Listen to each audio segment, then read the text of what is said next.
okay setup? Like, is the screen showing well enough for you to see each other as well? Yes. Excellent. Okay, fantastic. So, what I thought is, I've got about 5 questions or so. I know that we've sandboxed some precious time of yours, so we're going to try not to go beyond that. But really, what we're trying to do is deep dive into get your thoughts on the future of learning. So, I've got around 5 questions that I thought we could each really, a really kind of fluid discussion, and I want it to be that really relaxed. I really want you to also, as an opportunity for you to meet one another. I know Adwoa and Tai, you know each other already, but Paul, I think the beauty of these roundtables is that we can connect educators across the globe, and you all will have regional, cultural differences that you see in your ecosystems of learning. And I think that's really important to understand and also hopefully learn from one another. So that's really kind of the setting the scene. What I thought I'll do is start with intros.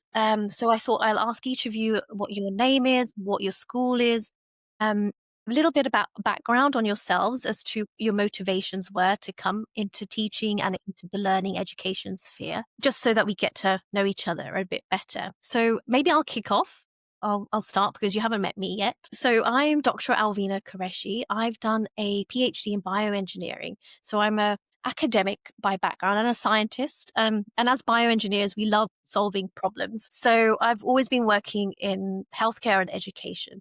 I used to be a university lecturer here in London at UCL, University College London. So I did that for about 6 years, where I was leading on the pedagogy and delivery of an undergraduate program in science. And I really enjoyed it. And of course, they were older kids as well. So very different learnings. But then at the same time, what I was also doing was a lot of outreach in schools to really spark curiosity in young minds, because the university ones, by the time that they got there, they've already had their foundation in teaching and education. It was really about trying to harness young minds and spark their curiosity, and particularly love for STEM subjects, because as a scientist, that was important for me, particularly for young girls. So I created an outreach persona called Professor Lightning, because the young kids love an alter ego. So I used to do kind of science shows, and that got me into classrooms, and also doing public lectures at the Royal Institution. So that's really got me in. That's why I decided to co-found Go Squad with Inam, because we wanted to build solutions that will be embedded really within teaching everywhere, that could help teachers deliver teaching, learning, and bring it into the 21st century. Because that's kind of what technology is there for. That's how I feel as an engineer. Technology can really be harnessed for use. So that's a little bit about me. Hope that gives you a better idea. So we'll just go round the thing. So I'll start with Tai. You're in my top left corner here. Well, I knew that was coming. Okay. Good afternoon. My name is Tai Paschall. I am currently the head of digital education and innovation for Al Yasset Private School, a Mhm, very small private school here in the city of Abu Dhabi. Very unique school, American curriculum school mhm. that's here, based here in the UAE, and just a very forward thinking school, which focuses again on STEM and engineering and Okay. science and technology. And before that, just been in the region for about 13 years. Originally Mhm. came into the country with Apple Education as an Apple Distinguished Educator and Trainer, from working with them to get one-to-one ratio of iPads and students and teachers. And Apple doesn't like to sell products without having a learned professional being there on the ground to assist Right. with the implementation. So that's how I got here, and then just kind of fell in love with the country and ended up in the classroom. I never wanted to be a teacher. I wanted to do Okay. everything else but education. Education is the family business. Everyone, including the dog, was a teacher or trainer. And I say that because my dog that I grew up with used to train other police dogs. So I say that Right. really, that It's really everyone in the built in the family DNA. yeah, everyone in the family, including the dog, was a teacher except for me. I wanted to do everything else. Out of college, worked for Microsoft and Google, and thought that's what I was going to do for the rest of my life. but learning a lot about the tech industry. It's always changing, and you're made redundant, 40 times over before, find your right spot. And so then I was just like, hey, you know what? I could go teach and probably, create more stability for myself. So that was, of course, 20 years ago, but just being in the technology industry, I was able to bring kind of that real world experience into education because I wasn't educationally focused, but more of creating that, the world that I already lived in as, being in that world of technology and what it is that, students needed to be prepared for if they are going into these future careers. So that's always been my background in just preparing future leaders, future careers for students. Yeah. Got my certification in careers in technology education. And so that's just always been my push is just making sure that we're building the next generation of, knowledge base and also just, having the right academic background to, be the next innovators, creators, and, whatever that might look like. So that's that Absolutely. I've worked in reverse, for my goal is to always get you to what your future is going to be, but how do we stack you academically and prepare you properly for that? That's fantastic. Thank you so much, Ty. And I think that unique lens, because it really is a multidisciplinary approach. Like we need people with different lenses because you look at the problems differently. So I think that's great. You're going to bring great insights into today's discussion. Thank you so much. Okay, I'll go to Paul next, if that's okay, Paul. Yeah, no problem. I have a different sort of background. I started teaching in the mid-90s and it's all I've ever done. I left the UK in 2011, having spent 15 years or so teaching there, moved to Shanghai. I worked there for just under 10 years, worked in Dubai for a few years, and then here in Europe. Um, I'm currently head of Park International School. So we're a big international school in Lisbon with just under 1,700 children in the entire school, 800 in the secondary school. We offer the IGCSE program through Cambridge, and then we offer the A level program through Cambridge, and we offer the IB diploma program. So Uh, it's a busy school. My kind of path into teaching, I suppose, was I don't know how most people get into teaching. I suppose everyone in a slightly different way. yeah, yeah. My folks were not teachers. My dad was a builder. I very quickly realized I wasn't very good at that and I didn't enjoy it either.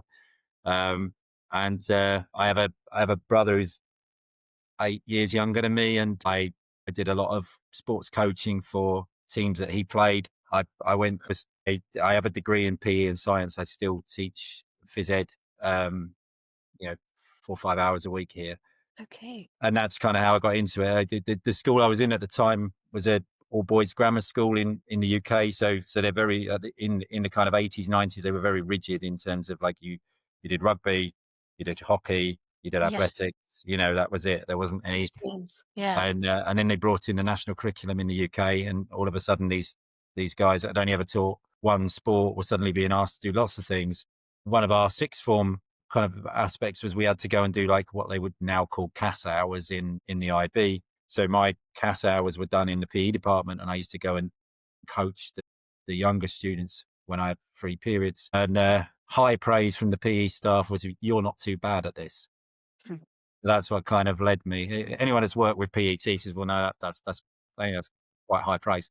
Fantastic foundation. Yeah. Yeah, yeah. You're not awful at this. Yeah. So I started teaching mid-90s in London, then in Kent, then in Hertfordshire, and then internationally from there. I have Amazing. two kids who are 24 and 25. One lives in London. One's here. She's a teacher as well. So yeah, it must be in the DNA. I have to say, Ty, she didn't want to do it either. She has a media degree, but, because they grew up in China. She speaks Mandarin fluently. She ended off being in a. We were in. We have like a high concentration of Chinese, and she started in the media department, and then she was getting pulled into grade 1 to do all the live translation. And after a few months, it just became, she was teaching more than she was doing anything else. But yeah, that's my story. I'm really interested in this today. I'm really looking forward to, particularly, I suppose, the equity aspect of it. I think from my own background, that's really important to me, and what the future looks like, because I don't have an IT background, and I really struggle, I think, to project these kind of leaps in my head, to understand what that's going to look like. That's so helpful to know. Thank you so much. And yeah, such a broad, the fact that you work so internationally, but I love how it seems like the common thread that's coming out, and we'll get to Adwoa, perhaps it's there too, about how education and teaching is like a vortex. It kind of pulls you in, whether you're, like you were saying, your parents, whether they aren't or they are. I think what seems like there's a commonality between it, educational leaders, of this wanting to make a difference almost, right? And so that's definitely coming across. But I loved your points, Paul, and we'll definitely get to those, the thing around equity, because I think that is so important. It's great to have innovative solutions, but it's also about accessibility and getting over those hurdles, I think, and how we do that is an important question to have. So last but not least, we'll come to Adwoa. Am I pronouncing your name correctly? Adwoa. Adwoa. Okay, Adwoa. Perfect. Thank you, Adwoa. Oh, like my parents are not educators. My dad's an accountant and my mom's a nurse. And my sister is an accountant. The other one's a nurse. My brother's an engineer. So I am the only educator. So I'm Ghanaian, but I was born in Ghana, and then I moved to Canada when I was 8. And then I went to university to get a degree in law and history. Because when I was law, I'm like, this would be cool because I want to know the law. And if people get in trouble, I can help them. But education just kind of happened because when I was in university, I had to volunteer, and then I was volunteering at the law house in Ottawa. But then I was also volunteering at a school, and they're like, "Hey, you're good with the kids." So I was just like, "Okay, like let me just fall back into it." So graduated, went to teachers college, and then around 2000, but in Canada, there was like overflux of teachers and you couldn't get a job. So I graduated, then I got a job, but then because it was in inner city, there was a shooting. So my parents were like, no, you cannot go and teach there. I was like, what am I going to do? I don't have a job. And they were offering me like a full-time permanent. Yeah. My cousin, who's an ICT teacher in the UK, she came to visit Canada, and she was just like, "Hey, you should move to the UK." I was like, "You know what? It's Commonwealth, Canada. And I just literally just left. Taught in the UK for 2 years. It was one of the best experiences I've ever had because being kind of like a fresh new graduate, you fall into the patterns, you learn all these skills that you need to learn. And it really empowered me. But the weather, I tell you, my second year in the UK, the weather, oh, it is a different type of cold. I know Canada is cold, but the UK is in your bones type of cold. And I was just like, in the beginning, I was really excited to live there because I walked into a Tesco and you can get wine. I was like, oh, they don't have like that in Canada. My aunt came to visit, and then she was like, you should move to Dubai. I was like, I don't know where Dubai is. Story short, within 6 months, I got a job in Abu Dhabi and never came to visit. But then I moved here. I was like, you know what? There's the sun. Sunshine. Yeah. And they have Zara. I can find a hairdresser. So I'm good, you know? You're all set. Yeah, literally. Such a girl thing to do. Moved here. I was only supposed to be here for The 3. comforts, that's all it takes.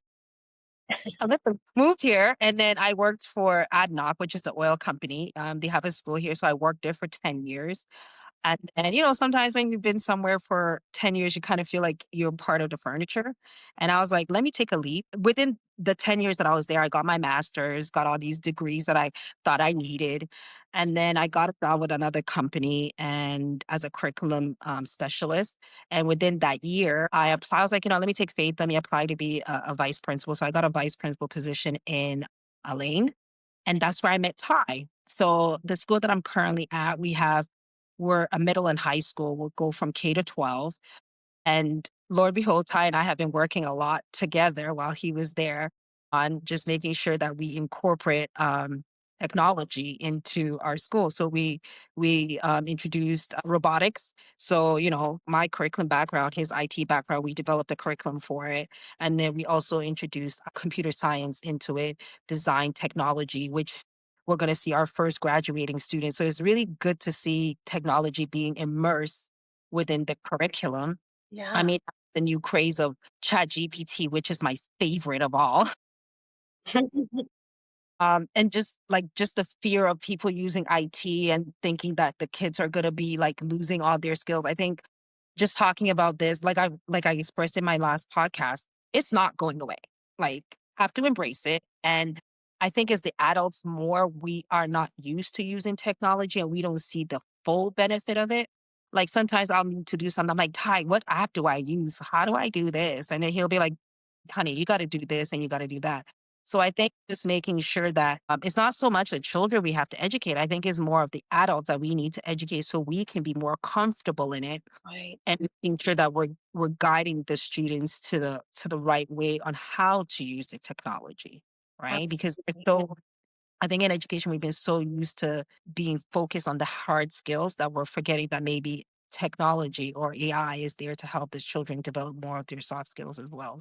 That's so important. So important. And I think, yeah, you touched upon so many things that hopefully we'll dive a little bit deeper because that's exactly it. It's where we're going with it. But you're right. I do sense there's this fear around AI. And that's the case when you have anything new that comes about, right? Because it's human nature to resist change because, oh, I don't understand it. And so let me just ignore it and maybe it will go away. So, and I loved how Tai, you were saying with Google, when they implement something, they have that learning lead because it's that communication, right? They're almost the conduit between the technology and the classroom, and that communication's so vital. Apple Apple has, so much equity in education. They don't want a school to purchase a bunch of devices and say, these don't work. This doesn't work. So, it's actual, brand protection for them to say, hey, we're going to send in this individual that's going to make sure that implementation and the levels in which you want to make sure that this technology is used is actually done, right? So that there's Right. no argument of, Mhm. these devices just don't do what we need them to do and turn into a bust of implementation. So I think it's a very strong Yeah. it's a strong testament of how well they want to be in the space and make sure that things are done properly and that synergy from the tech world and education. I mean, in educational technology, I mean, we find this all the time, right? With the products that we actually do end up using and becoming the best fit for schools is because Yeah. someone listens, right? It's through professional development, it's through someone coming in and doing refresher courses Mhm. with leaders and the educators in the classroom, and kind of finding where those things fit. So Yeah. that is the proper way in the model that I've always followed Yeah. with And you've seen the it works. implementation of anything, of like see where it is that you currently are. What do you aspire to? And I'll talk about this probably further on, but in educational technology, we have a model. We follow the SAMR model: substitution, augmentation, modification, redefinition. Like, where do you want this technology to take you? And it's no different in now in this age of AI. Are we just substituting AI for Google, right? My kids at school, I mean, we don't say Google it anymore. We actually just say chat. Where it's like, hey, what does chat say? What is Yeah.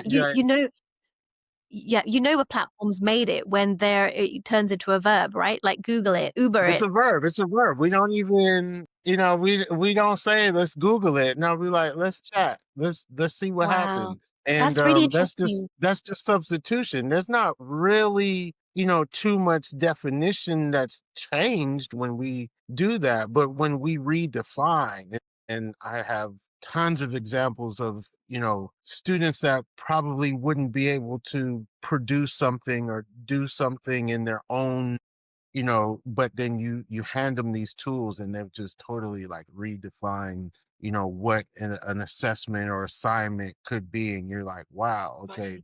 Right. this is the purpose of this, not just to create videos with Stephen Hawking fighting Gandhi, right? That's not a, But it's that's the new funny to craze, watch, isn't it? but I Yeah. mean, That's not the purpose, right? It's not No, the purpose. it's not education. Can I ask you a question on that then, Ty? Just, Yeah. as I say, I am coming at this from a different angle. Well, a different experience, not a different angle. I don't. You guys are a lot more tech savvy than I am. When people would say Google it, 17,000 responses, and you don't know which one to go for. Now they put it in Chat GPT and they get a nice, succinct couple of paragraphs taken from the same 17,000 Google Yes. websites. Yes. So how does ChatGPT evaluate the quality of the websites that it's using, so you can then validate the information that your students are using? Well, it doesn't, and that's the that's the point, right? The human, and if you follow me beyond this, these are the topics that I'm always discussing on LinkedIn and other platforms that I'm on.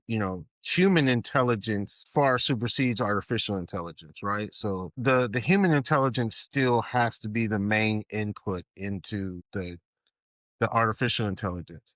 But is that And we don't know. So the thing about it is, when we're dealing with students, and this is how I handle it, I first have to teach prompt engineering, right? I cannot, what we consider a zero prompt, I can't say, hey, tell me about Shanghai, and just type that in chat. Too Like, broad. so I can get an answer, right? But in computer science, we have a saying like garbage in, garbage out, right? So whatever I input in, the system is going to just, based on certain sophistication, and I won't get into large language models and seed numbers and all of that, because that's just tech talk that doesn't answer your question. But if I teach a student, then just like how I would when I'm teaching language, what is the why behind what you are trying to figure out, right? So if I'm saying zero prompt is tell me about Shanghai, but then I take that same prompt and say, I'm going to be a new traveler to Shanghai, China. I am a British expat that may be working, that has experience internationally, but now I want to find the similarities in what I saw in the UK, Dubai, and other places I worked in Shanghai. Can you help craft a itinerary for me, or things to know about that? So that's a stronger prompt. Then now I'm deliberately sending a purpose to Chat GPT, or any any generation AI tool, because it could be any of it, right? Mhm. And then now I'm sending it in a specific direction to find those particular answers and craft that. So just like how I would in creative writing, or how I would in, answering a comprehension question, the more details that I'm able to give this, I'm teaching it. I'm now training this model to give me that answer.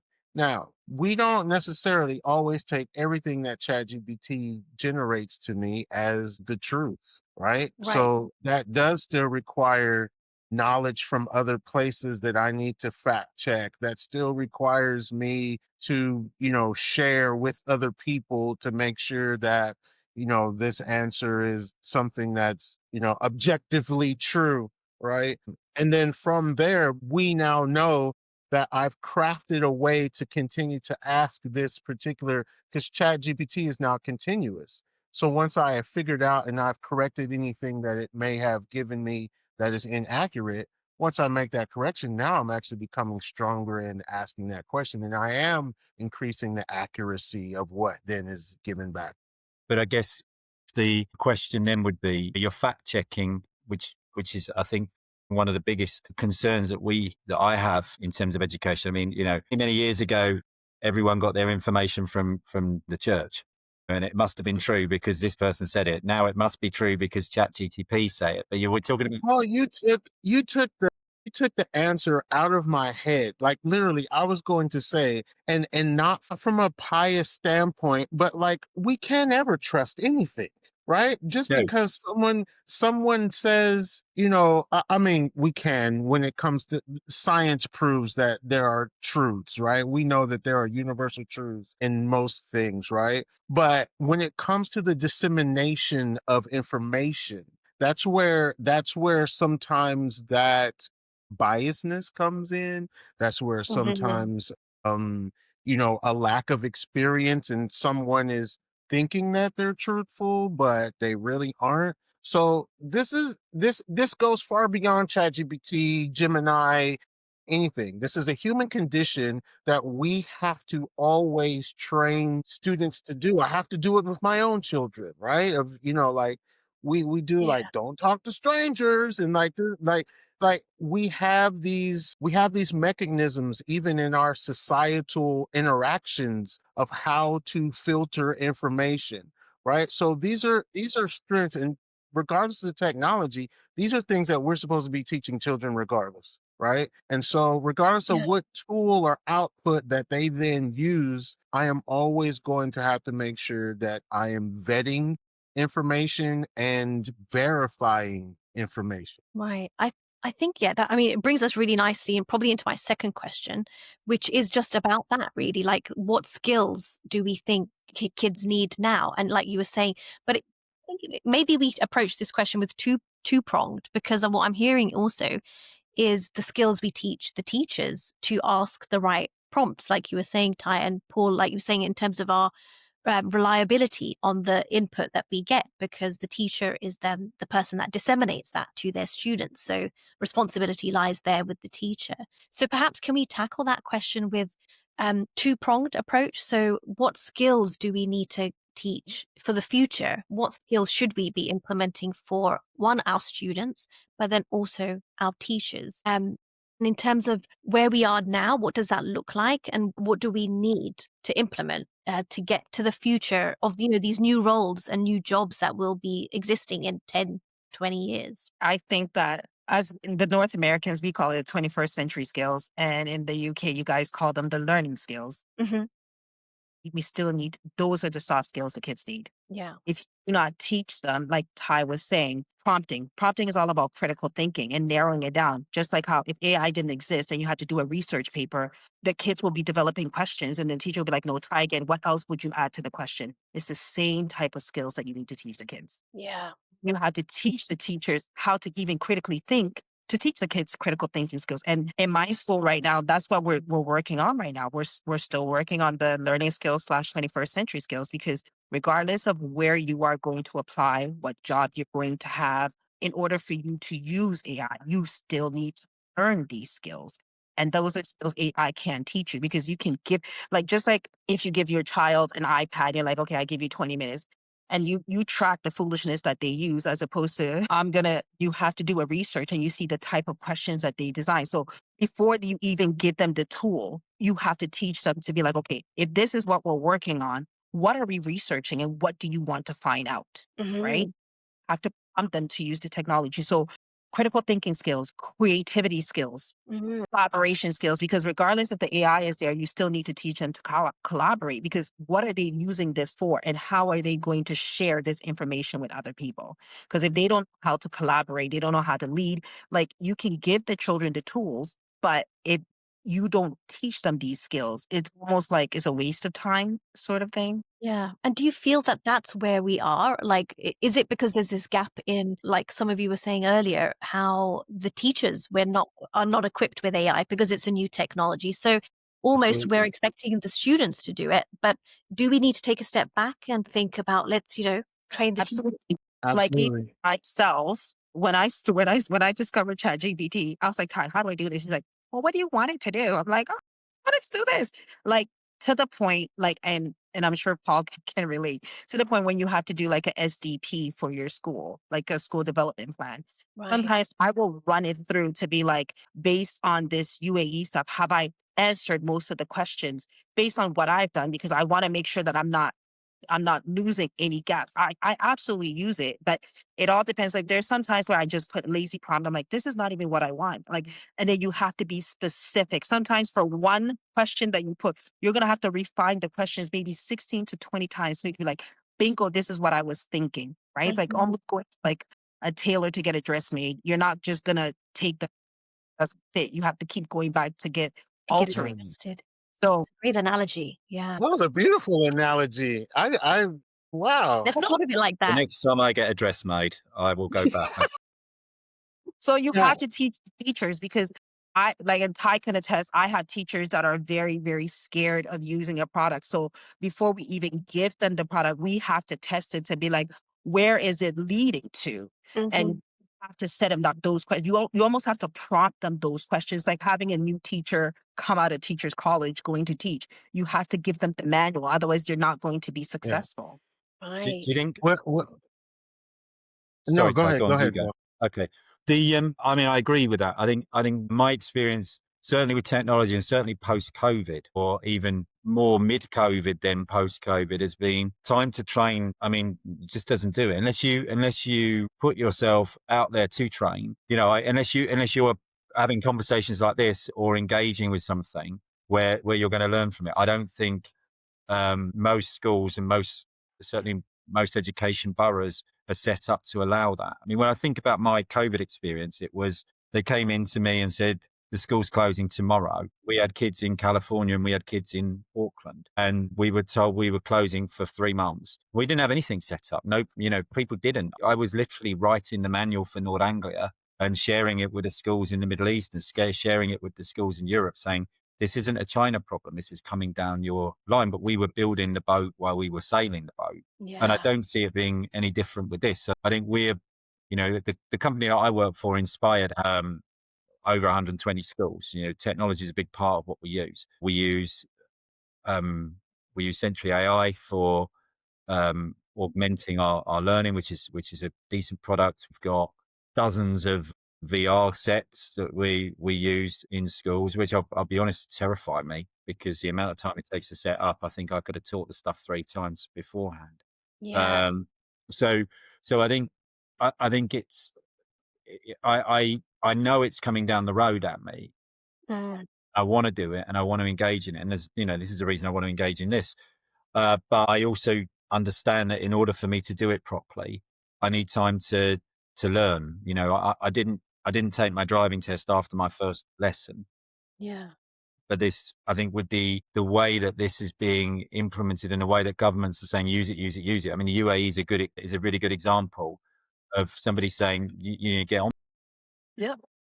Are they then turning around to you and saying, and as the lead within your schools, we're going to give you 12 hours a week relief for you to? Right. No, they're not. They're saying, do your job and do this. And every education system, I think almost every education system around the world, that's where the problem comes. If you ask a teacher, would you like something that makes your life easier? They'll say yes. If you say to them, but it's going to take you 25 hours to learn, they'll go, I'm not got They time haven't to got learn. yeah, they haven't got the time. It's like almost have to look at your CPD schedule and literally be like, okay, where's my school at right now when it comes to this? If they are okay and moving towards the right direction, then you have to kind of augment your CPD program to fit it in. Because otherwise, what are you going to do? Like Tai and I were having a conversation where at the end of, was it May or June? Dubai was like, okay, AI needs to be implemented. We're like, well, where's the curriculum? Like, Right. And we actually, it was so funny. It's been only, we had that conversation, you're right, in May, and it was only 2 weeks ago. Yeah, because I was in Malta the week before last. So the week before that. And it was like they had finally invited me to ADEC to like see this curriculum that they've cooked up. And it's just like, wow, school's already started. It's October. Yeah. Now we're It's that taking a look reactive. at this frame. It's almost, very reactive. yeah. How many schools What? have you been in? Say that again, Paul? So how many schools have you been in when educators have designed the school? How many schools have you been in when you walked in and you've gone, corridors are too narrow? They've put the music rooms underneath the exam rooms. You know what? How many have you been in? That's exactly how it was. Like when, because I'm a founding VP from my school. Like when I walked in that building, I looked at Ty. I was like, this school is not even built for the boys. Like we had to literally shift some of the classrooms around because that's the problem. Hospitality. Yeah. People design things because they're like, the rest of the world. So let's just do it. And they don't actually have educators in the room to say, hey, maybe in order for this to be successful, let's reach out to schools, public, private, government schools, and see who wants to pilot it. And realistically be like, in order for this to work, it's going to take 36 months to pilot it because we need to look at our full curriculum before that.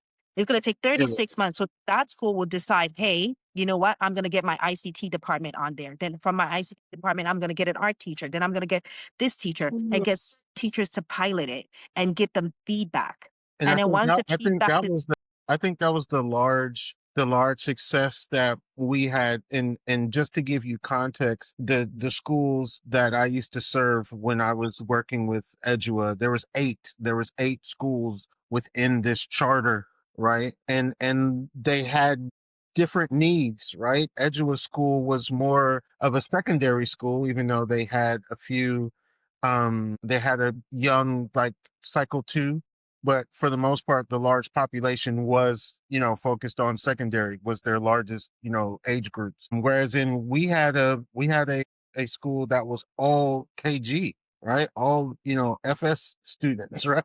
So, so it was like the spectrum of, we have this, school that is literally 4 to 5 year olds in the entire school. And then I've got a school that, has 18-year-olds in it.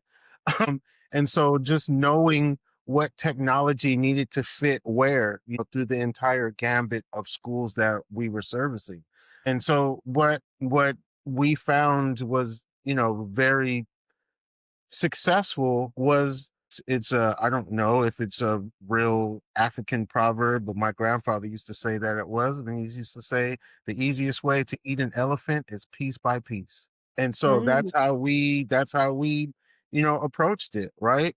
Like she's Yeah. saying, who is the easiest way? Like, who are the easiest people? Okay, yeah, ICT teachers. But then those ICT teachers need to have a cohort of people that are diverse in like other disciplines that they kind of, help and implement. Right. So we Right. did have, we did have like ICT leads in each campus, but then they had other teachers kind of like under them. And then they were responsible for making sure that maybe even just a small cohort of people, 3 people, was taking something and implementing it and then showcasing how they did it and creating these training records of, this is how we did this, right?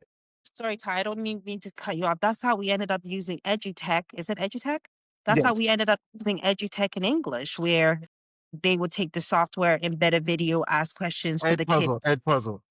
Sorry, Yeah. Puzzle. That's how we ended up getting Puzzle and having the English teachers use Puzzle. Yes. Right. And they ended up using quizzes and then a Plicker and all these. So like in like our school, there's certain department that use a certain software. And you know that when you go in that department across from 6 to 12, that's what they're using because they had one person pilot it and then all of them got onto it. So it does take time. I think the best way to do it is to actually take the time to train your staff. Because if you invest in your staff and they have the confidence in doing it, then they'll be able to implement it properly. But if they're trying to do it now, it's going to fall down like crack. Like Yeah. I always say, UAE, they jump on the bandwagon, and then once it dips, they're like, oh, forget it. We're just gonna move on to something else. But Move when on it swiftly. when Yeah. it dips, it's like, you know what, let's look at the strengths. It's dipping because there's challenges. Where are we going to make sure that where the challenges are to bring it back up? So I think that in order for it to succeed, leaders need to be trained, definitely, and definitely the people that connect with the children all the time, which is the staff. You'll be surprised because the kids will be the ones to actually teach you more things than play video games and stuff like that too. Not Yeah. that doesn't surprise me. I mean, not at all. I think the kids are far more adept at using it because they're not worried about making the mistakes, but also um, they're when they're making the mistakes, it doesn't tend to be in front of 25 other people. Like, I mean, the problem do you remember when they introduced the marvel that was interactive whiteboards, and we all moved away? So I'd move from write it on an app, put it on an overhead projector, or write it on a whiteboard or a blackboard, and then I moved to an interactive whiteboard, which was effectively exactly the same as an OHP, Yes. where but instead of me having to print Right. something on an acetate, I just used a computer to put the information on the board. Yes. Now I have an interactive television, which I use in more or less the same way. Now I'm kind of learning a little bit that with my guys, there's a code in the corner of the television. I can get them just to throw their work up on the board, and we can work on it. I tend to teach by, I put the computer at the front. I have a clicker. I leave my pens and things at the front, and I teach the sports science, the theory side of the sports science. Yeah. And so most of the time, kids going up to the board and kids going up to the television are kids going up to it. I don't do it that much myself. I let them kind of get on with it. But I do think if somebody said to me, right, I'm coming in to do a formal assessment of your teaching, I'd go, okay, that has a propensity to be chaotic because sometimes the kids can't spell and come. So I'll just stand at the front and do, and do the kind of teaching the way I would do it. I think it's as part of our introduction to it, we need to, and it's very difficult for teachers because of the conservative nature of us. I think we need to just let ourselves go a bit and accept that you're going to make a load of mistakes. So Mhm. if I could interject right there, Paul, and this is what I tell, and I know like not every, I know I'm a unicorn. I know this. And I know that everyone does not have the same background that I have, but I had to embed myself in the world of education and find from a transformative standpoint of like how, where problems rely or ally in how to offer certain solutions. But when I was getting trained as a teacher, and most everyone and people, anytime I do this poll between teachers, everyone knows that we have a framework that we're supposed to use as teachers. When we in teacher college and everything, we learn Bloom's taxonomy. We learn that because that is like the bedrock of our foundational teachings and teaching and learning. But at the top of that Bloom's taxonomy, the very top, the pinnacle of what we as educators say, this is how we know that a student has mastered a subject matter, is creation, right? Creativity is at the very top. That is what we all, throughout, no matter where we are on God's green earth, we have all decided that the mastery of education lies in creation. So Mhm. we as educators have the duty to always push students up to that highest level. And that highest level is creativity, right? Mhm. So what these artificial intelligence tools now do is it actually allows us to start at that top.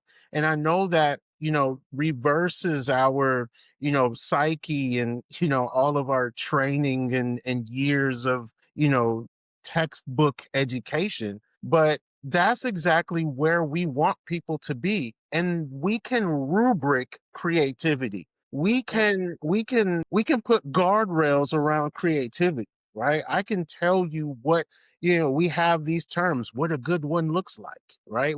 We have those, terminologies of like, this is what I want you to do, and this is what a exemplar should be, and this is what a good one looks like. And we put those things in place. Those artificial intelligence tools gives us the ability to do that. We just can't be stuck in substitution. And all those examples that we were talking like, I remember we were just writing on a chalkboard and then it went to a, overhead projector. I saw, it's so funny. I saw an Instagram video like a few days ago and it was a guy, he's like, can you tell me what this device is? He's kind of like, Showing yes, to the team. Gen They're like, Z kids.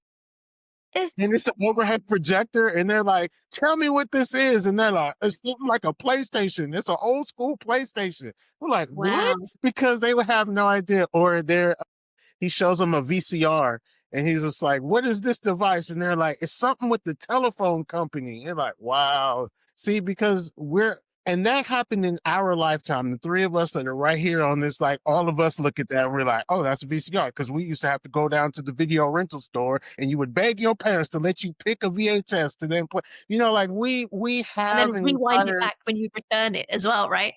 If you don't rewind it back, you get fined, right? So Right. be kind and rewind. That's where Exactly. that statement came from, right?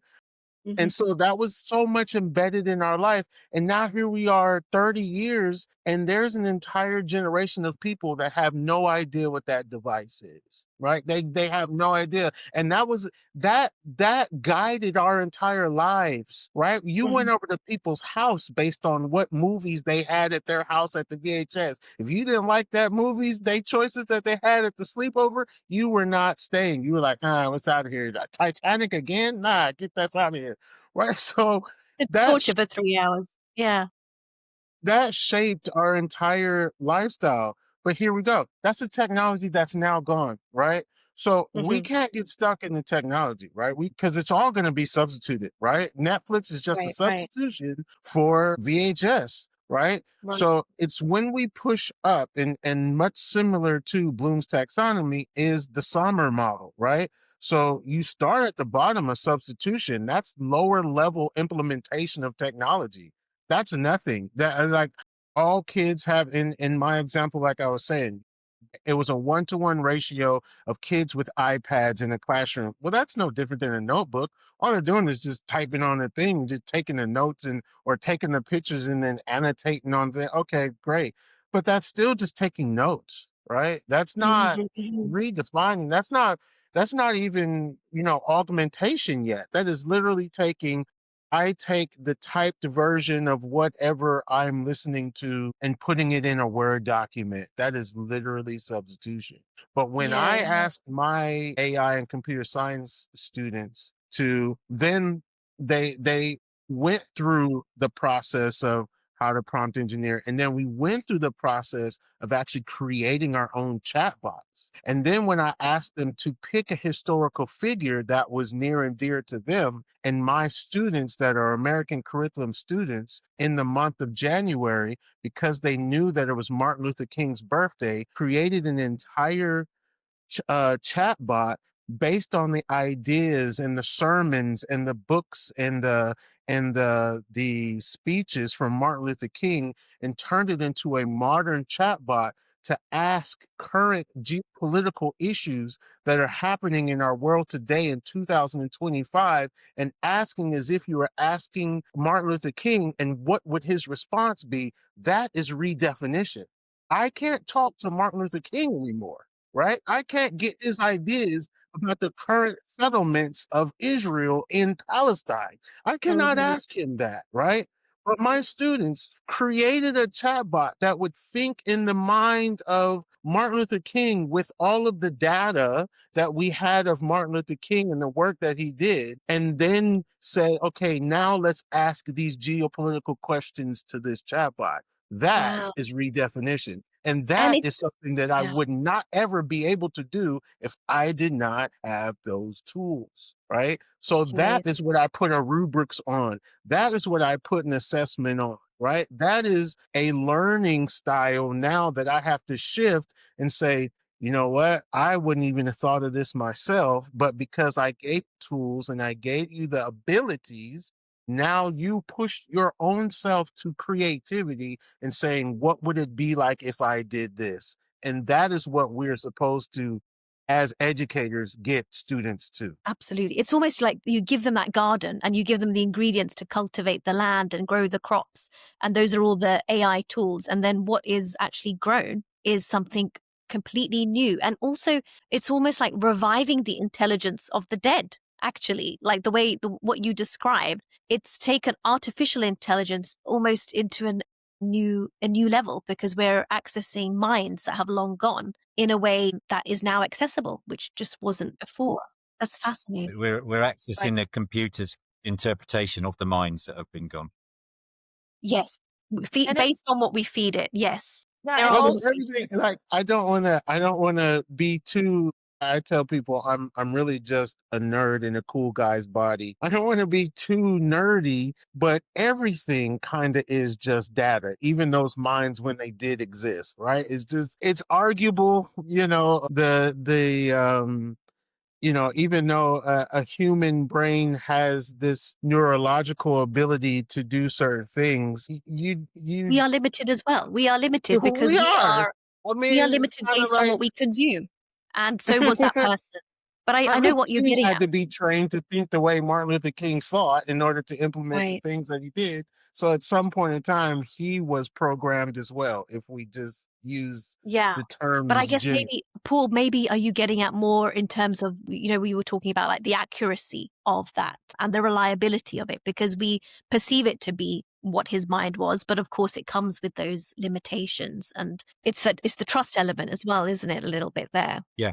Yeah. So, I mean, I'll never, I worked in a school and somebody marched into my office and said, "You've got to write one of these DEJ thingy policies." And Hmm. I said, I'm a middle-aged straight white man. Like, like me just writing a policy is a complete waste of time, because I'm writing a policy for people that I I don't understand, because I'm not living that life. And I think that's the point of, I think the computer can do the interpretation of it, and can certainly give a better interpretation given the amount of input it's getting from lots of different places. But I think Yeah. we'd just be mindful that, you know, being very good at boxing on the Wii doesn't mean you're going to be very good at boxing, and being very good, like getting a really good response out of it isn't the same as living through times of racial tension. It's just getting as close as you can to it, Yes. in the situation you're in. I think that's what we're doing, Ty. And I mean, it's an amazing way of using technology to open people's eyes to it. I agree with you. It is. It is that, isn't it? It's more. I think it harkens to what we were saying a bit earlier about having multiple voices at the table. We were talking about having multiple voices in terms of sharing that peer-to-peer learning between teachers, because maybe the ICT ones are better equipped than the geography ones or the humanity ones. And here as well, Paul, like what you're saying, having people that have maybe had experienced that lived experience of racial tensions or segregation, the things that they could speak to more. I think it's what seems to be the common thread is the environment in which we foster this, how we use the tools, who's interpreting it, all of those, having variety in voices and interpretations. That's the human element, I feel. This is what I'm hearing, like keeps coming up.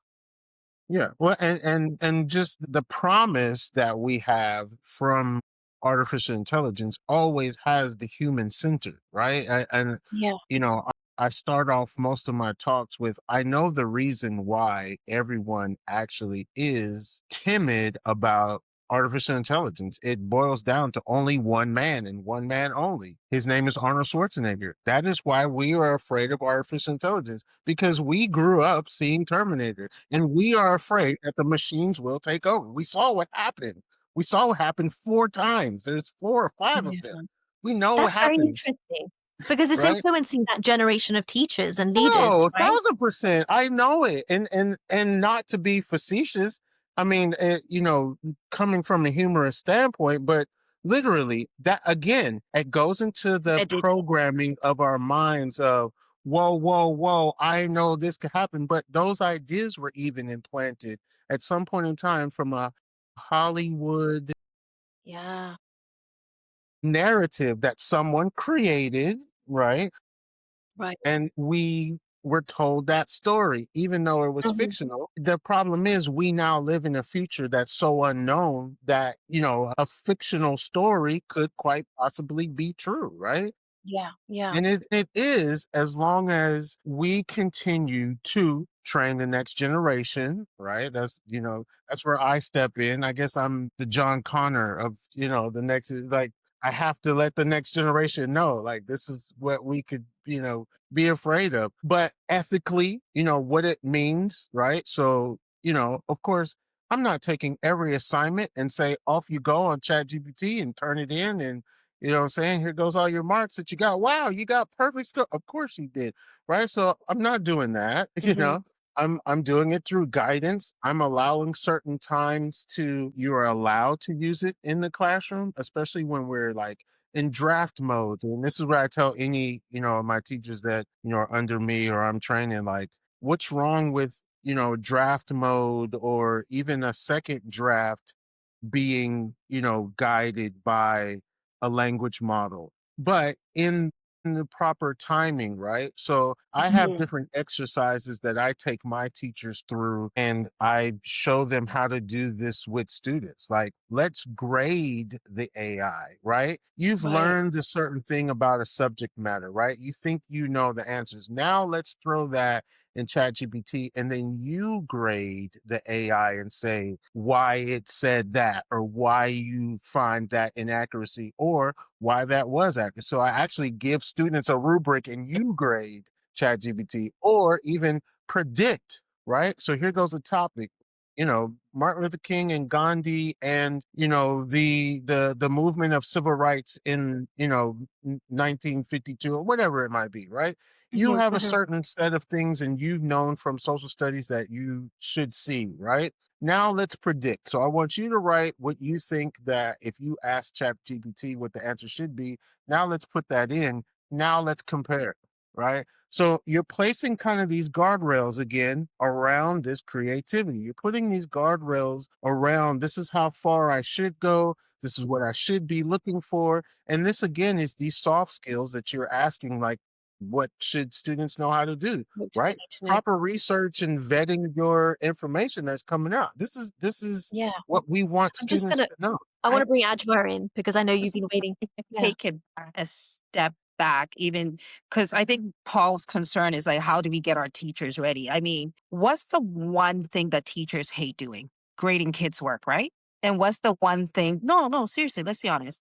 And what's the one thing that as a school, we always go, the teachers don't feedback on the kids' work, or it has nothing to do with the learning objective and blah, blah, blah. The quickest way that you can even get the teachers' interest in getting comfortable is like, okay, the kids did work. You got like, because I'm in high school, so my teachers have like 3 or 4 classes, which is 90 to 120 students. It's impossible for them to do deep feedback. And then sometimes you want the kids to be able to mark themselves and do peer work. And one of the softwares I was observing, one of my teachers actually was Ayad, and the kids had done work, and then they threw it under this AI software, and it literally gave the feedback to the kids. Instant feedback. So the kid was able to instantly feedback on the work and make the corrections, because it didn't say, oh, here's the answer. It just said, okay, you did this one right. You did this one right. You might want to look over number 4. The kid did it, fed it back up. It's like, okay, you got one of the digits wrong because it was a pre-calculus class.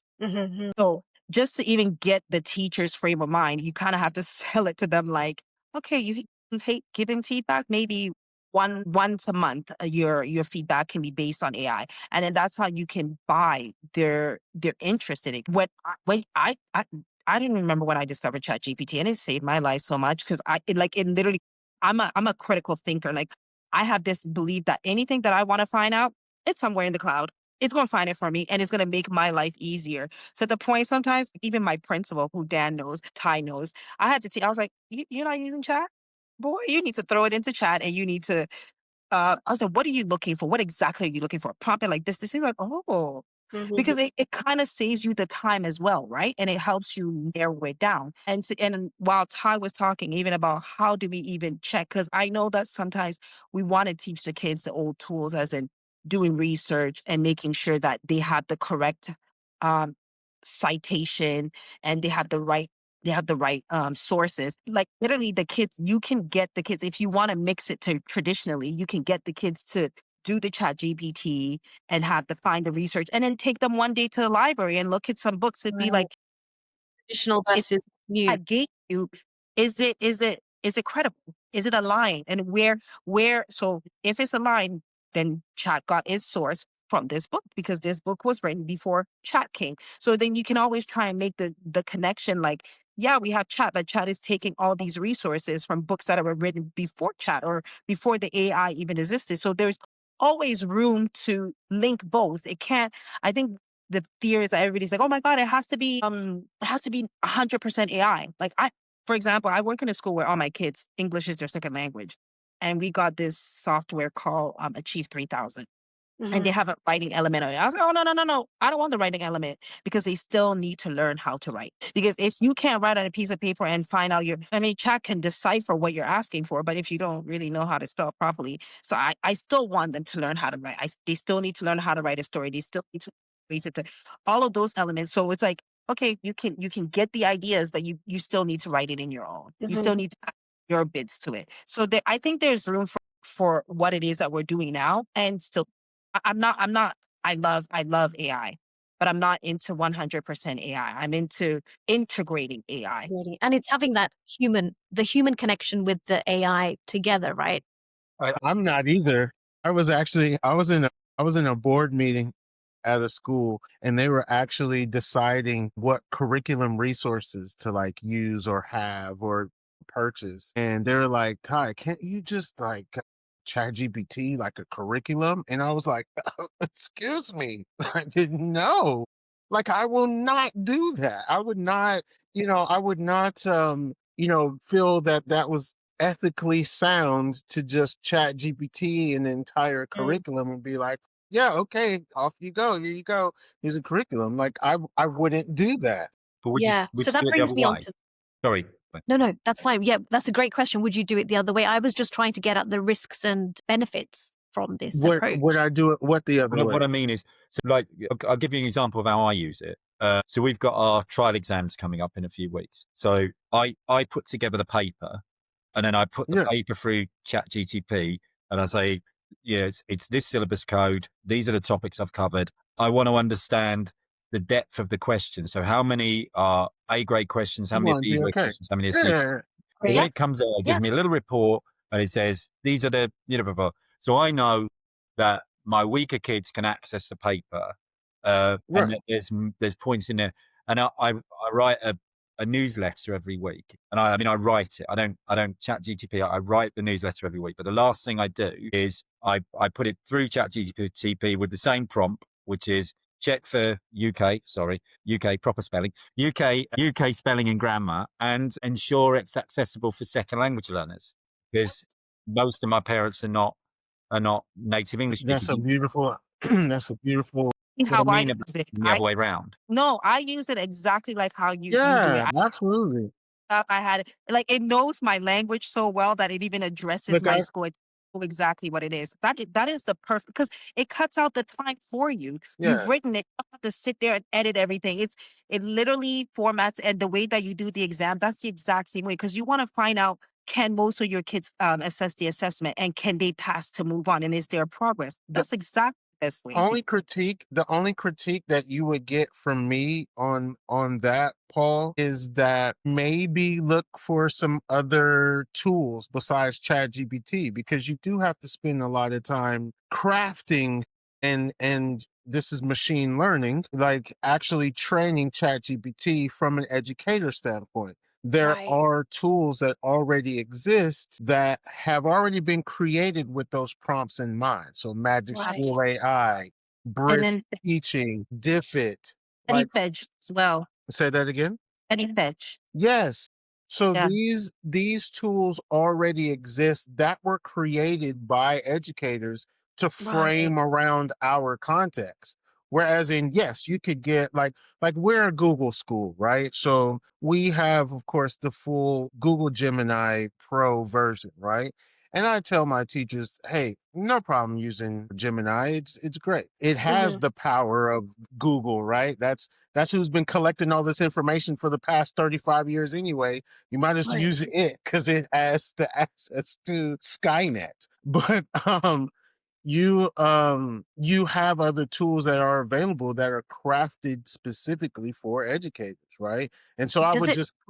I would push Yeah. that challenge to say find those and then compare. Again, we're running a beta test, right? And that's what, even though what we're 3 years in, we're still in beta mode in most of Mhm. these things, right? Mhm. So like see what it's like and see if you are seeing a different output and a preference that you might prefer from these education, because I don't have to explain to Magic School AI what a DOK is, right? It already knows because I'm using the DOK tool, because there's a tool that says DOK questions, right? So Right. all I have to do is say grade 6 science, blah, blah, blah, and differentiate that, right? Yeah. I might have to explain to ChatGPT what differentiation should look like properly. I might have to like feed it DOK depth of knowledge, and then what those outputs look like in different subject matters. And even Mhm. though like it's the long way around, and okay, yeah, there's no substitute to hard work. And I put that hard work into my chatbot, and now I perfected it. But the line of efficiency probably could increase a little bit better if we Right. use tools that were formed around education. But, I was just gonna ask, is the barrier there around knowing which tools, right? And, like, there might be some Always, teachers who know always. and are familiar with it, And and some others now, who don't. Vina, Yeah. in the tech world, it's Pepsi Coke most times, right? It's like, It's yeah, either this this or one, that. it's like, yeah, this one does this, but this one also does this, or like my Right. email is already associated with Google Tell. I don't have to do it, and it Yeah. reads my emails, but I have to feed my emails into ChatGPT. So really, Mhm. it's preference, right? It's Pepsi Coke at this point, right? Right. Until and again, this is the work that I am doing, and others like myself around the world. This is what we are trying to figure out, so that we can say definitively, when I walk into Paul's school, I can say, hey, I've trimmed the fat. And I can tell you effectively, these are kind of the top tools that are going to be, Ones to use. efficiently used for you, right? And then we can build a training base around this to then train your staff, and then, of course, students, and then parents as well, because we never want to I guess leave them yeah, out of no parents, stakeholder, that's true. I guess, conversation. Paul, can I bring you in there? Do you feel that that is a barrier about knowing what plethora of tools there are to use, the ones that you could use efficiently, and I guess the willingness of teachers to use the well-known ones, the Pepsi and the colas, so the Chat GPT. Is that the default that people are using, or do you feel the barrier is the hesitancy because they're not familiar with tools? No, I The think ones, I think it's the you go with what you know. yeah. I mean that is the Pepsi thing, isn't it? I mean, where there's lots of people Mhm. who've tried to introduce a Coca-Cola brand, but Yeah. they've all died on the wayside, and yet Pepsi and Coke are still there. So I think there is an element of that. But I also, but then, by the same token, a Red Bull comes in out of nowhere, and all of a Exactly. sudden it's a mega brand. So, Right. so I think if Yeah. you Love these analogies. you can use if people understood it. I do think my day generally, I get up about just after 6. I'm in school by 7:30. Leave Mhm. here probably just after 6 most days. I live reasonably close to school. It's maybe 15-minute drive. I'll eat. I'll go for a walk. I'll sit down. I'll work till 9:30 most nights. Oh, That's the what full my day. day looks like almost every day of term time. Now, I'm not. That's not me complaining. Mhm. But it's I choose to sit in this chair. I applied for this job, so I understood what it's like, and I've done it in 2 other schools, so I knew what was coming. But Mhm. but in terms of if you want another analogy, I'm bucketing out of the boat all the time. I'm never fixing the hull, and the idea of actually being taken out. I mean, I don't know if for you guys. I mean, when you went to Malta, was that a holiday or was that a conference? No, it was a conference. It Right. was a conference. And let me ask you It was this: not in during that a holiday. conference, how much time were you just? I've just got to check an email. I've just got to reply to one. I can get Pretty 360 much 40% of emails the a day, time. Yeah, yeah. and so Because even because when I'm out, because I I'm not actually switched I off. actually was there during one of our inspection weeks. Yeah, So it was actually inspection week, and I was in Malta for. yeah. So that's the point. Yeah. The ADAC aren't going to slow down for you. I think if maybe the UAE is a really good because they have so much control. I mean, right, when I worked there, I was there at the point when they told us on the last day of the December term that we had to change our days from Friday Saturday weekend suddenly became Saturday Sunday weekend. And they literally told us a week before, and we were working all over the Christmas period to rewrite a timetable for 1,700 kids. So they can do what they want there. So for them, they're a really good opportunity to turn around and say, you know what we're going to do? We're just going to shut down for a week. We're going to close the schools a week earlier because if we want to take this seriously, we're going to close that off for a week. and we're going to give people a week of thinking time. I have today's our last day before our half-term break. Now, notwithstanding, we've got IB retakes and things like that taking place next week. It will be the first opportunity for most of my colleagues to take a break since the middle of August. It's a long slog, and this is a high-performing school. Yeah. So yeah, I don't think they have time to, magic school AI.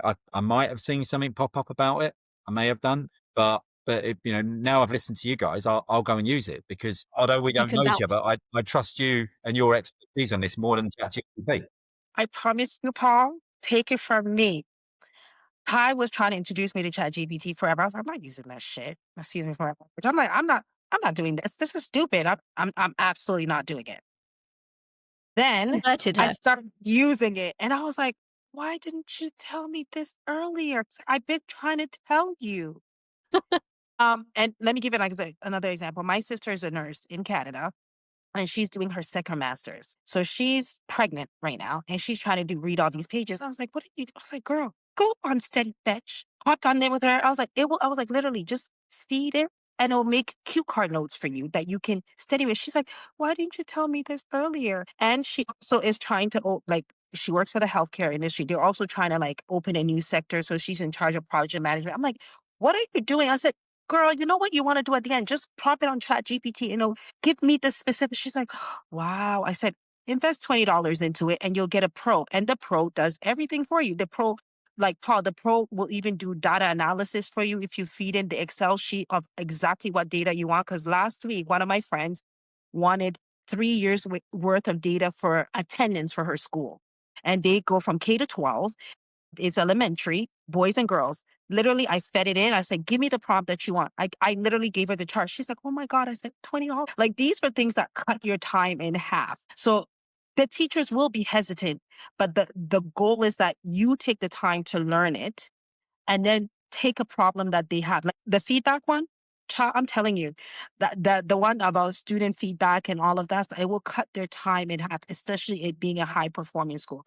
So I think that what you need to do is just you take the time to find out, get in contact with me and Tai. We can always have these type of chats, and then we can run through stuff with you. And then once you get comfortable, then you get the rest of your SLT comfortable. The teachers that will try, because if you try to implement, how many staff members do you have?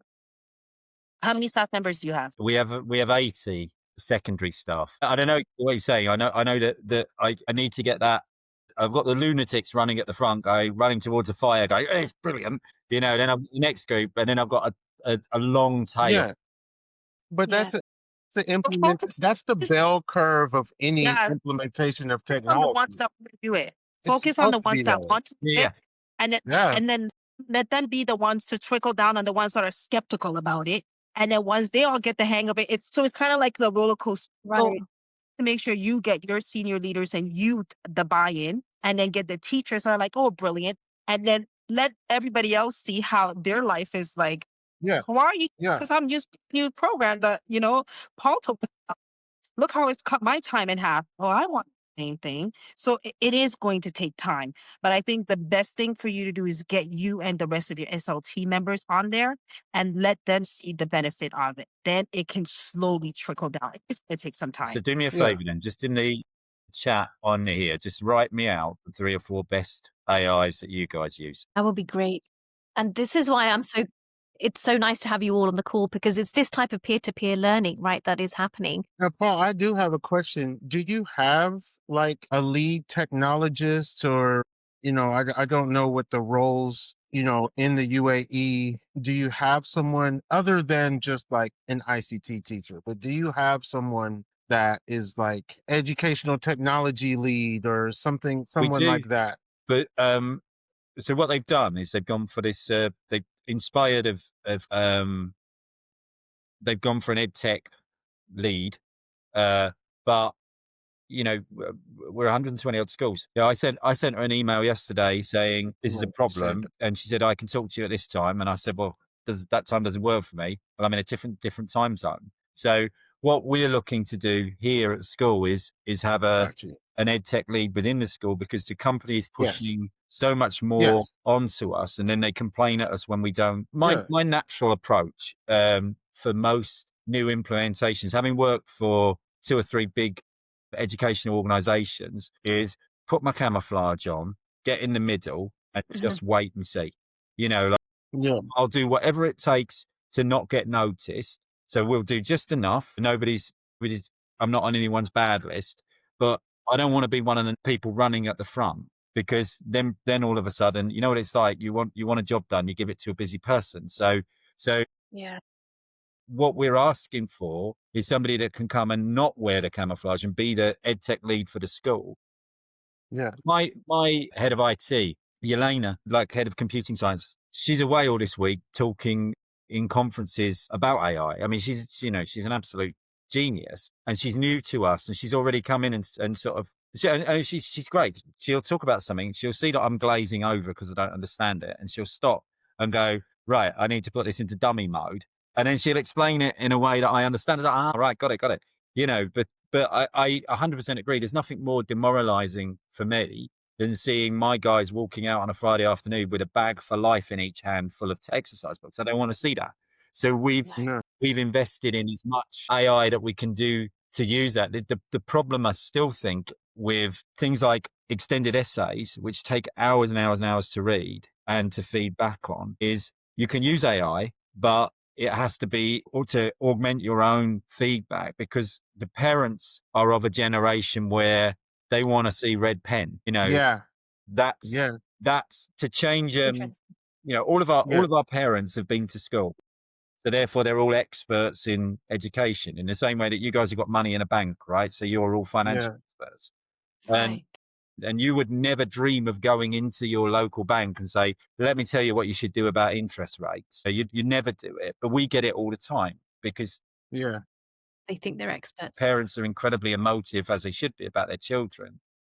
Mhm. Yeah. So yeah, it's finding a way of balancing that until we can get to a point where there's so much trust in AI that parents will go, well, of course it's better than you doing it. Yeah.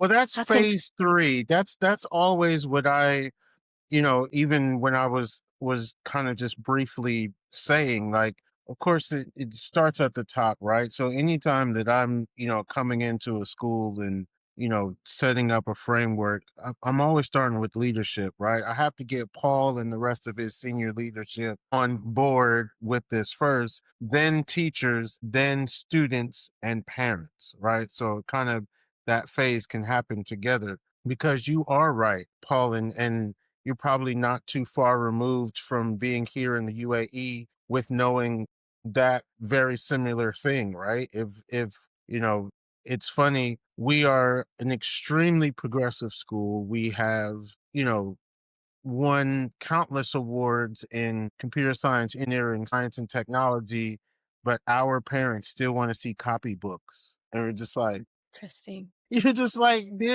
these guys are creating, like I said, I had an entire class as their, final project. They're creating their own chatbots, and but there's just like, but where's the copybook? And you're like, Mm. this is more practical than project based over that, and they don't understand that. So there is, of course, a learning curve that even our parents, we, are, and just the full school community, I should say, has to have that buy-in.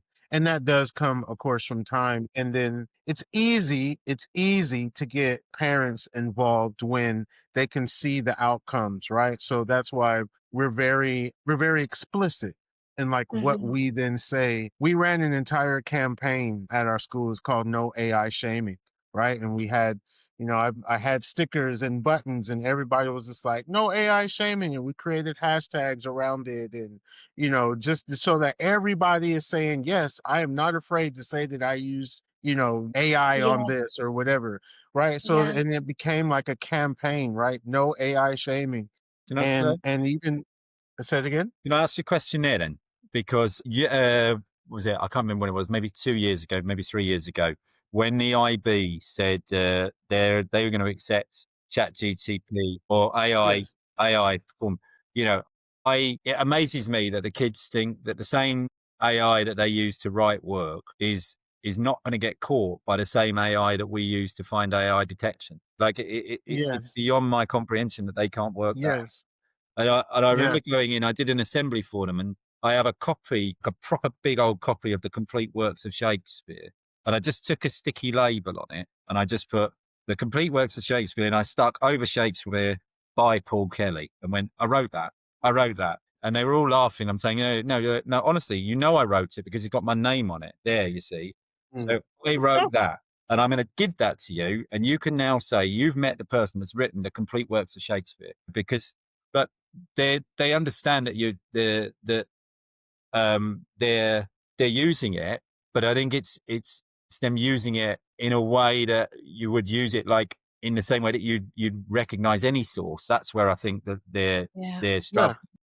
Almost in the Yeah. creation mode, not the And that detection mode. Yeah, and yeah. that's what I'm saying.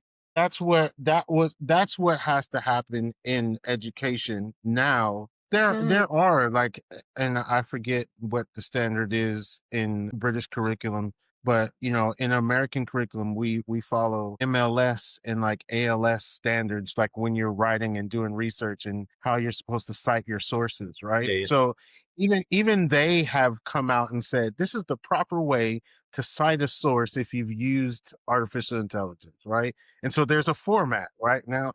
So like we have a time in our timetable that's called homeroom, right? And it's just an advisory class. So that was an advisory lesson, right? So we had an entire week of AI, and through those advisory lessons, that was one of the things that we talked about of like, if you are using it, this is how you cite your source and show and prove that you then, of course, used it as a research tool, right? So again, adding that layer of legitimacy. So I'm not hiding behind it and saying like, no, I did not use ChatGPT. That was a part of that campaign of like no AI shaming. So if you are using it, there is even a proper ethical way of documenting and putting yeah. it in your research that you've of course used it, right? So again, Mhm, just adding that layer of moral and I guess academic integrity, really and truly. That's what we were trying to push and make sure that, because yeah. we have seen that these governing boards and all of these standards writers are now even bending the knee and saying, yeah, okay, you can use Mhm, it. You're like, whoa, okay. So we need to find the proper legitimacy like around it. mhm. So I guess I'm gonna shift the conversation more to equity, right? Because I think we've talked a lot about equity in terms of access for teachers. Do they have the access to these tools? But also schools that provide the accessibility to AI for their students. And we know that not all schools will have that access, whether it's through lack of knowledge of the right tools and the efficiency, or whether that's just down to money and resources, right? In terms of they don't have the resource to bring those things in place, have the training in place. So I guess how do we plan for a future where everyone will be accessible? I know with the nature of AI, as with any new tech, as it rolls out, it gets cheaper to use, right? That $20 will maybe become 10, then it'll become 2. And I know in the UAE, they've made it, accessible for everyone. But how do we, from a global perspective, what are your thoughts on that about how do we make that more accessible? Shall I start with Joa, maybe? Can I bring you in first? Yeah, I think first, like we're always going to go back to the educators that are going to, because the kids are going to use AI at home. Like, Right. but is it? They are. Let's be honest. Like, but are they using it correctly? Hmm. It always goes back to schools investing in their educators, Yeah. right? Just like how you'll set a budget for anything else, is more like you also have to set a budget, because teaching them how to use an AI is a resource, right? Just like how you'd buy like a book like changing how changing adults mind change the school system. It's the same thing. So it's having the budget um to facilitate for those programs, and then also researching which one, because the problem is, yes, there's too many of them that are out there, but then you also have to find what fits the needs for your school and where you are trying to get to. So Right. there's also that research behind it, because I feel like if you introduce too many things, it Mhm. becomes a problem. So then you have to narrow it down and say, okay, for this implementation process, we might just want to use Magic AI or Wit AI, whatever it is, and do the research on it and then set the budget for that and say, okay, for this 18-month implementation, 24-month implementation, this is the software that the AI software we are going to use as a school, and the teachers are going to get trained on it. And I'm not even worried about the device aspect of it, because I feel like in every single international school that you're at, teachers are given the device to do the work and plan their lessons and all of that stuff. So before we even think about the step of the children, that the teachers need to get, and just setting the budget up for it, because I think there's a lot of software now where they have school packages. Like you can get a software for like $200 a year, or 199. So it doesn't necessarily have to be where you're getting a package for 80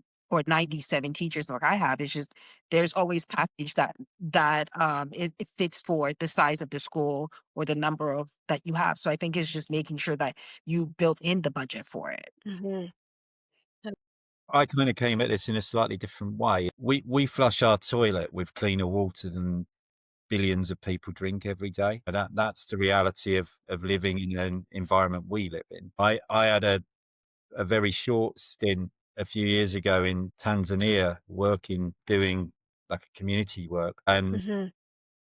And you know, I had I think people think they understand what poverty is, and then they go and they understand nothing. And I think when we're talking about this, I read Mo Gawdat did a thing about what it's going to look like and how AI is going to be going one of two directions. It's either going to absolutely splinter the world between the haves and the have-nots, or it's going to be this sort of utopia that nobody needs to go to work, and we're all going to live on like universal credit because it's going to be supplied by, you know, AI is doing all the work and doing all the producing, and it's like it's free. You know, people just, and I don't know, you know, I don't know which way around it's going to go, but I do know that in order for we probably have old tablets lying around in our house, which would make a massive difference to people Yeah. who have nothing. That would be where I would start with it and saying, are we making the rich richer and the poor poorer? Are we making that gap